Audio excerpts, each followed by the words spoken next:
Hello and welcome back to the channel. My name is Taylor and today we are going to be talking about how I like to curate my TBRs.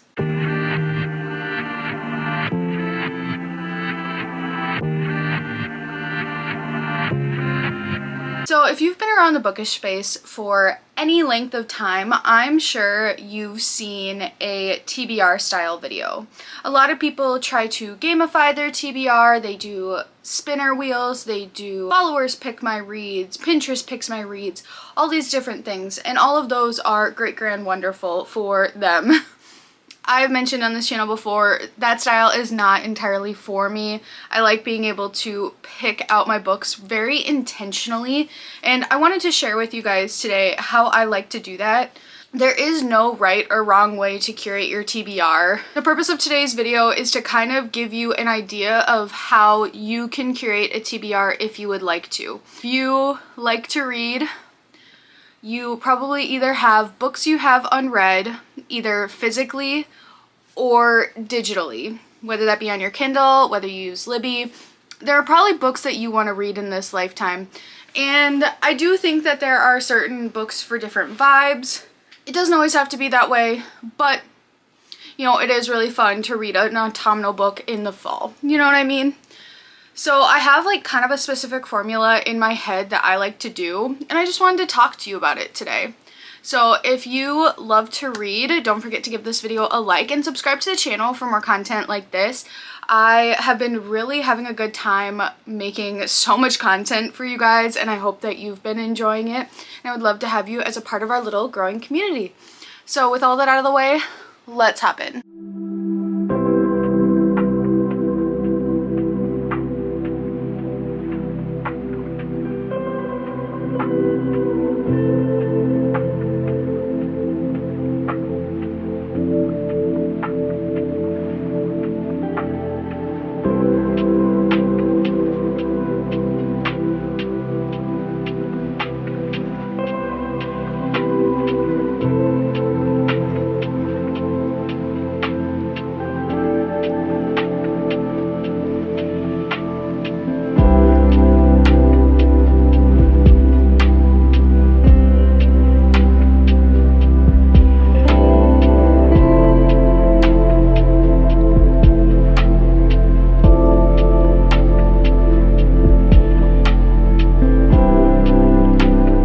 So I have selected 10 books from my physical TBR to kind of just do a mock TBR, just to kind of give you an idea of my thought processes behind choosing these books. So the first two are actually poetry. I have been trying to get back into poetry. I've really been enjoying my time getting back into poetry.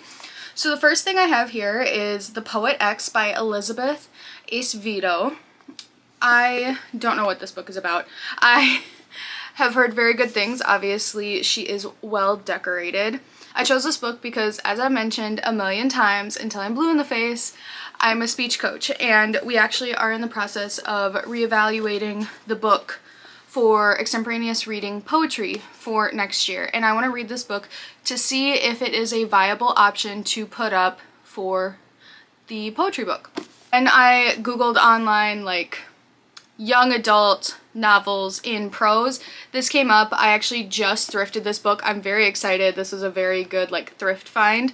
So I put this on here because I want to use it for speech research. Also, it's poetry, and novels in verse I think are fun. This next one is Christina Rossetti's Selected Poems, so a little bit different, a little bit of a shift from what I understand. I did haul this year. Christina Rossetti, she was questioning things like God and the world and humans speaking to God, different things like that, and I think religious poetry is very interesting in the way in which we interact with religion as human beings. So that's why I grabbed this one. Also, it's a little bit longer. A lot of my poetry stuff is very, very short selected poems. So it's kind of nice. This is a bit more substantial. And then we have a young adult book. It's kind of a funny story by Ned Vizzini. I read a lot of this book when I was actually in high school, but I never finished it. From what I understand, it is about a boy who checks himself into a mental hospital.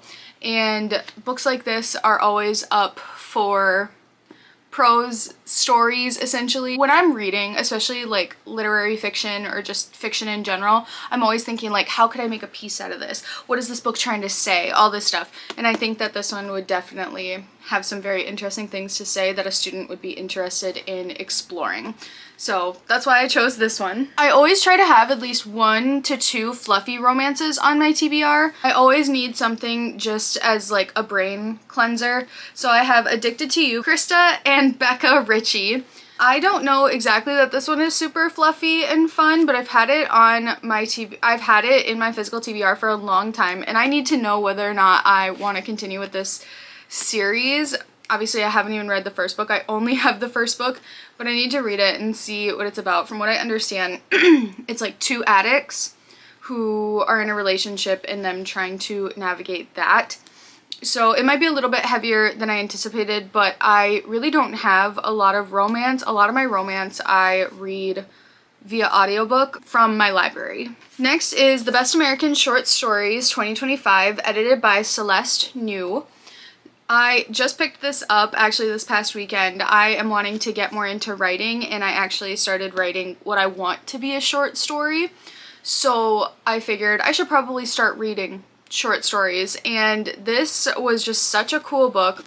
I've heard of Celeste New. She wrote Little Fires Everywhere, and I believe it's Everything I Never Told You. I've never read either of those books, but even just reading the introduction and seeing her voice come through, I was like, oh yeah, this will be good.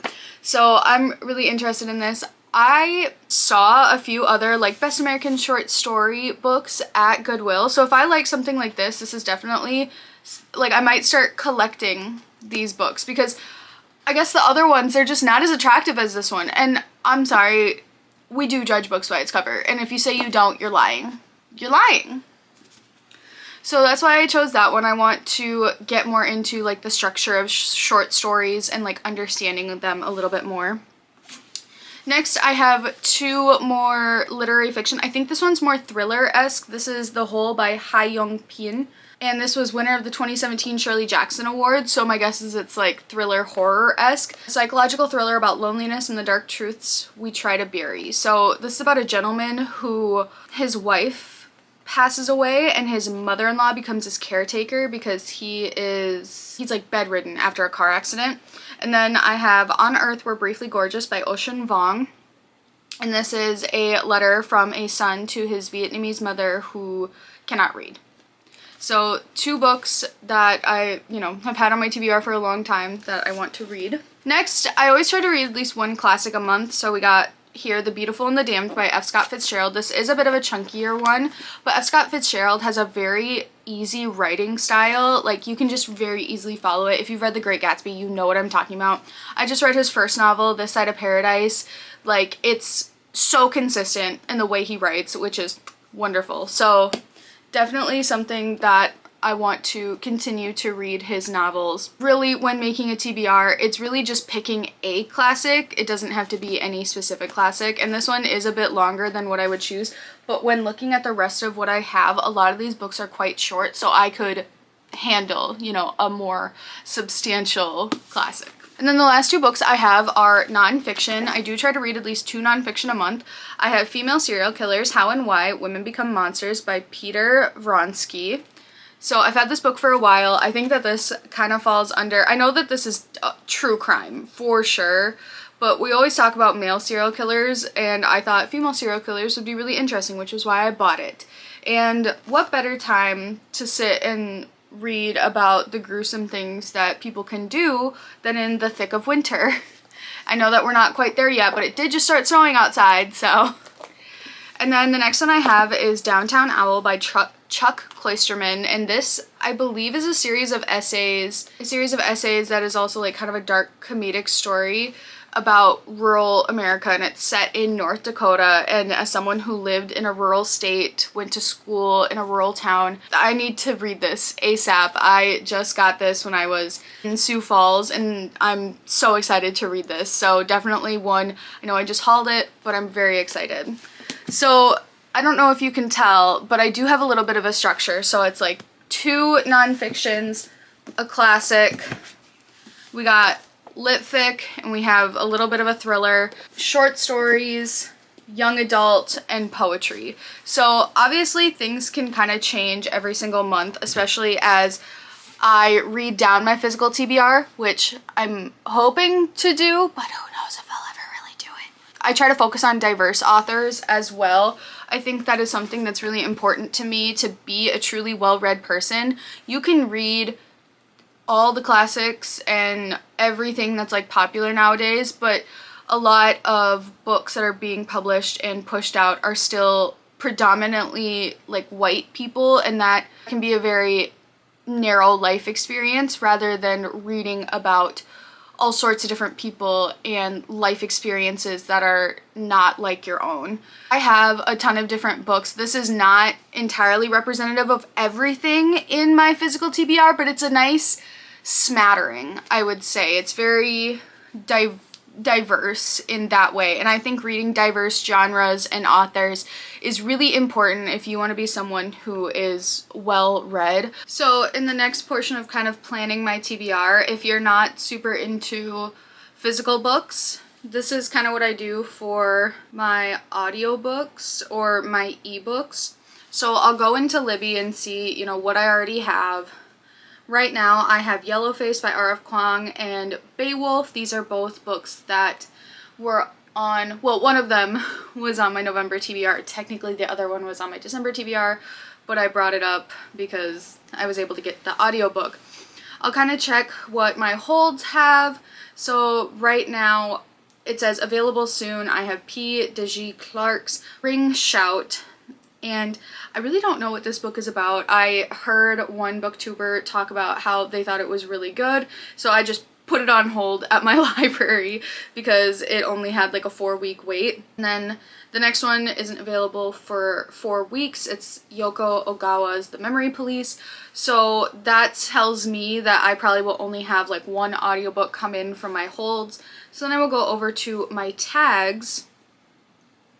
And I have a ton of tags, but the one I use the most is the book emoji one. I have 136 books in there. So what I'll do is I will take a look at what audiobooks are available. I'm always listening to audiobooks. Honestly, if you were to ask me, it might be my preferred style of reading at this point. Some people are into music, some people are into podcasts. Me, I love my audiobooks. I also have Appalachian Elegy by Bell Hooks, which is a very short poetry anthology that I found at a bookstore, but I saw that it was readily available at my library, so that might be one that I end up checking out for the month if I'm like, ooh, I need more poetry. That might be one, because then I can take it off. What I do is I'll either put books on hold from this list, or I will check out books from this list and then I will take them off. So one thing you can do at the top is click available now, and then I will, see everything that is available now. I see that there's Charm by Tracy Wolff. That's one that I actually probably will check out because I need to finish this series. It is the 5th in the Crave series, and I do really want to, wrap this series up. So that's one I could do. I have Masters of Death by Olive E. Blake, which I did not really like the Atlas 6, but I've heard great things about this one. So I normally try to pick out like 3 or 4 audiobooks for the month. I can get through audiobooks pretty quickly. Ooh, The Pairing by Casey McQuiston is actually available. I'm gonna check that out right now. It had like a huge long wait list. This is a young queer romance, and this would fall under kind of like fluffy romance for me, and that is definitely something that I know I need right now. And one thing you could do is you could do available now and then do audiobooks.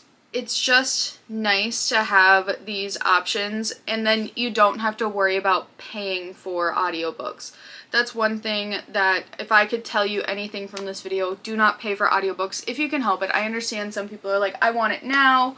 I have an Audible subscription, all this stuff. I'm not saying that you can't, but you can also take books on Libby and export them to your Kindle. Sometimes I will also do that with books on my physical TBR. I will check out the book from the library so I can export it onto my Kindle so I can read it before bed. That is one thing that helps me get through books a little bit quicker, is I always try to read a chapter before bed. But for the most part, when curating a TBR, I try to focus on books I have. I try to focus on diverse authors, classics, nonfiction, and then all the sort of genre things kind of fall into place from there. Some months I'm more into horror, some months I'm more into the lit fickiness of it. And then, I also have young adult books that I want. I try to do long and short books. I don't want to pigeonhole myself into being like, oh, well, I only read short books or I only read long books. But at the end of the day, I am a mood reader, so I kind of just end up reading whatever I want, whenever I want. But yeah, if you are new to reading and you're like, I want to make TBRs like all the big players do, you can absolutely do that, and you can gamify it, and you can make it, it's as fun as you want to make it, right? That's just not for me, and I want you to know that that's okay if it's not for you either. Just pick out 5 to 10 books that you're like, yeah, I could totally read these this month, and just go from there. I mean, the big part is talking about books. You want to learn what the books are about. The gaming aspect is kind of just for content, right? So yeah, I hope that you liked this video. Let me know in the comments below how you curate your own TBR. I would love to know. And don't forget to give this video a like and subscribe to the channel for more content like this, and I will see you guys next time. Bye!